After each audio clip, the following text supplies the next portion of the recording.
আসসালামু আলাইকুম, আশা করি সবাই ভালো আছেন। আমিও ভালো আছি আপনাদের দোয়ায়। তো আজকে সকালবেলা একদম কড়া রোদ উঠে গেছে, একদম চৈত্র মাসের রোদের মতো। তো ঘুম থেকে উঠাই দেখি যে এমন রোদ। তো আজকে সকালে বাগানে যাইয়া দেখি পালং শাক আছে, কিছু পালং শাক উঠায়াম আর চিংড়ি শুটকি দিয়া পালং শাকের ঘন্ট করাম। পালং শাক কিন্তু সময় শেষ হয়ে যেতেছে, এখনগুলো খায়া শেষ করতে পারি নাই, মারা যাবার কয়েকদিনের মধ্যেই। তো এখন যে কয়টা আছে আজকে তুললা পালং শাকের ঘন্ট করাম। তো এখন যাই বাগানে।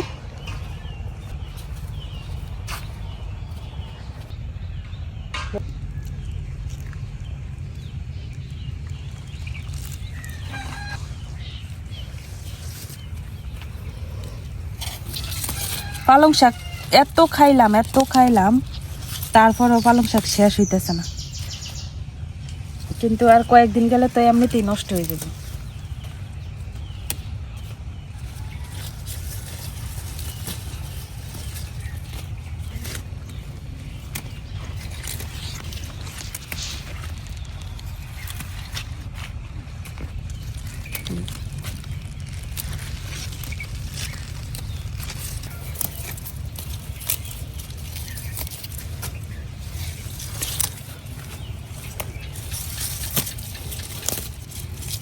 ঘাস উঠতে গেছে সাথে।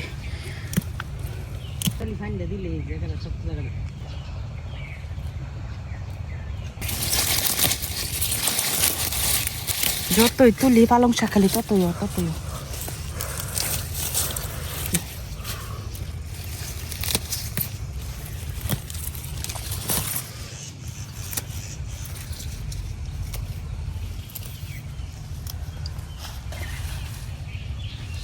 এক জুড়ি পালং শাক উড়াই নিছি, আরো উড়ানো যাইতো, রোদের মধ্যে বসে আর উড়াইতে পারতেছি না। তো যেটি উড়াইছি এটি দিয়ে হয়ে যাব। তো যাই এখন রান্নার প্রস্তুতি শুরু করি।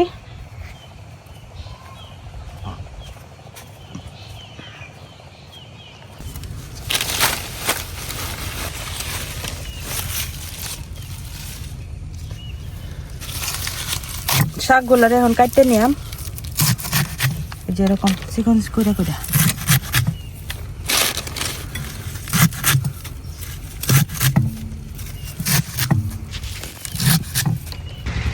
ওহন আমার ভিডিওতে খালি চারদিকে শব্দ শোনা যাব, কারণ চতুর্দিকে মানুষদের ধান লাগানোর কাজ করতেছে, তো ট্রাক্টরের শব্দ।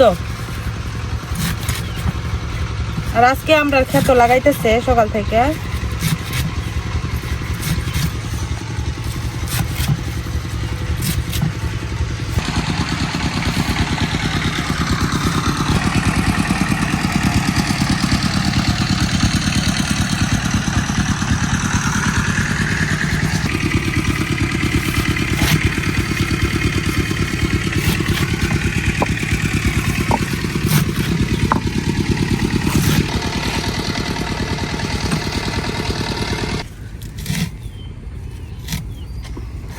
সবগুলো শাক কাটা হয়ে গেছে, এখন এই শাকগুলোর একটু ভালো করে ধুইয়া নিকে।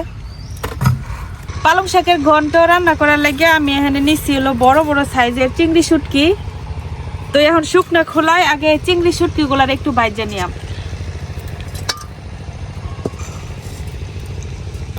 এইখান থেকে আমি অর্ধেকটি শুটকি রাখা আর অর্ধেক গুলা বাইজা নিয়াম।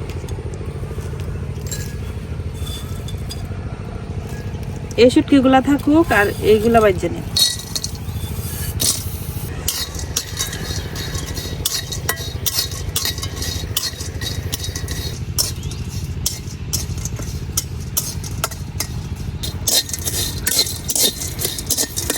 একটু মশলা করে বাইজা নিয়াম। শুটকিগুলা ভাজা হয়ে গেছে।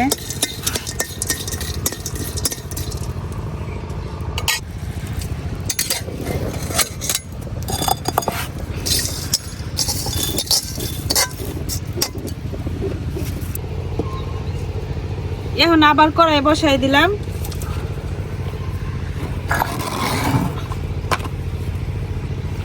এখন আমি যে শাকগুলা ধুয়ে আনছি শাকগুলো আগে একটু মস্তে দিলাম। অনেকেই কমেন্ট করেন যে বালতি নোংরা, আসলে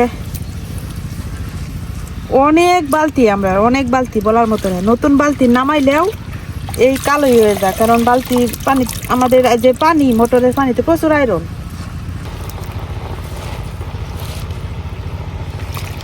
শাকটা এদিকে মস্ত থাকুক, আর আমি যে চিংড়ি শুটকিগুলা বাজিয়ে নিছিলাম এখন এই একটু পাটায় বাইটে নিলাম।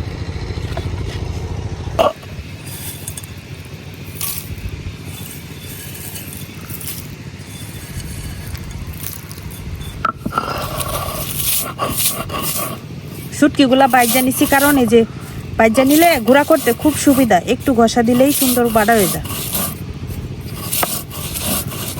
সাথে কয়েকটা কাঁচামরিচ আর একটু রসুন বাইটা নিলাম। কাঁচামরিচ, রসুন,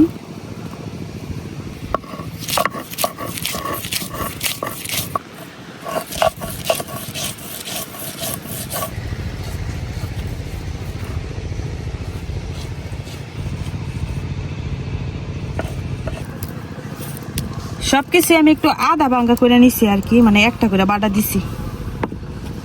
এখন উঠাই নিলাম।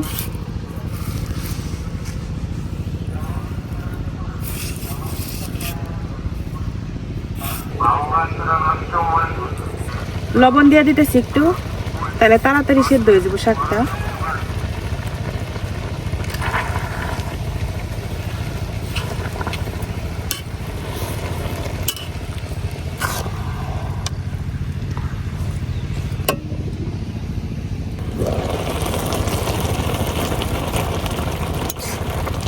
শাকটা মোটামুটি সেদ্ধ হয়ে গেছে, আর কত পানি উঠছে এই যে।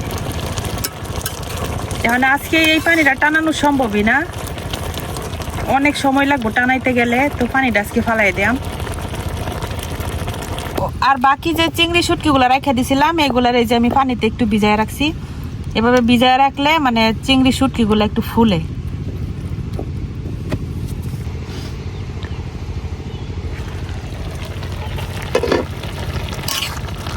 পালং শাকটা কিন্তু খুব সুন্দর করে সেদ্ধ হয়ে গেছে, এখন নামাই নিতেছি।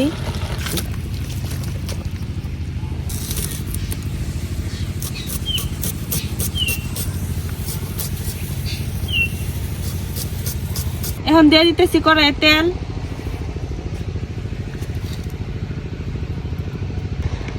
যে শুটকিগুলো এতক্ষণ পানিতে ভিজায় রাখছিলাম এগুলো যে পানি চাইপা বের কইরা তেলে দিয়ে দেব।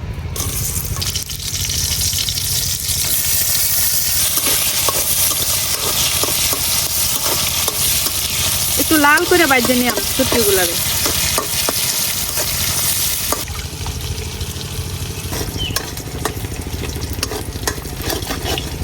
এখন দিয়ে দিতেছি অল্প একটু কালো জিরা, পেঁয়াজ,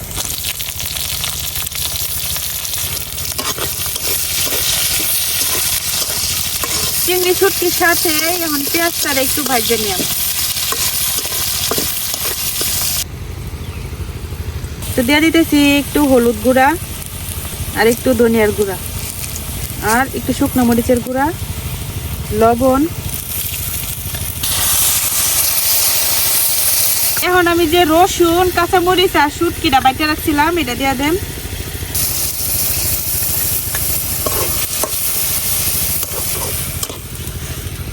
এখন সবগুলা মশলা একটু ভালো করে কষাই নিলাম। একটু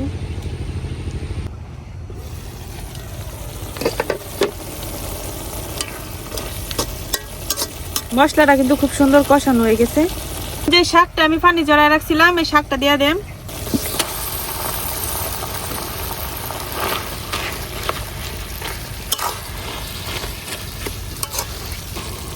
মশলাটার সাথে শাকটা এখন খুব ভালো করে ঘাইটে একদম রান্না করে নিয়ে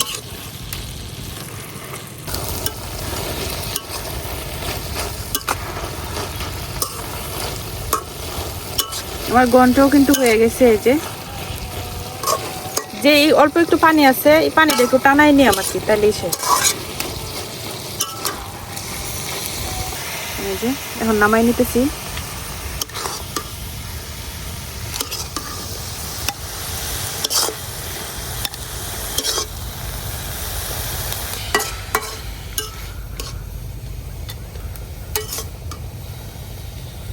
এই তো তৈরি হয়ে গেছে আমার বাগানের টাটকা পালং শাক দিয়া পালং শাকের ঘন্ট। তো এখন দুপুরে খাবারের সময় হয়ে গেছে, তো রিয়াজ রে বললাম যে খায় নিত।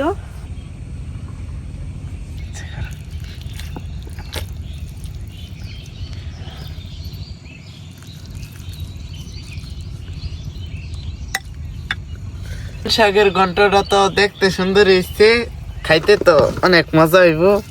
খাই দেখি কি তুমি। বিসমিল্লাহ। অনেক মজা হয়েছে। এই চিংড়ি শুটকিরা মনে হইতেছে মাছের মতনই, আর খাইতে অনেক মজা।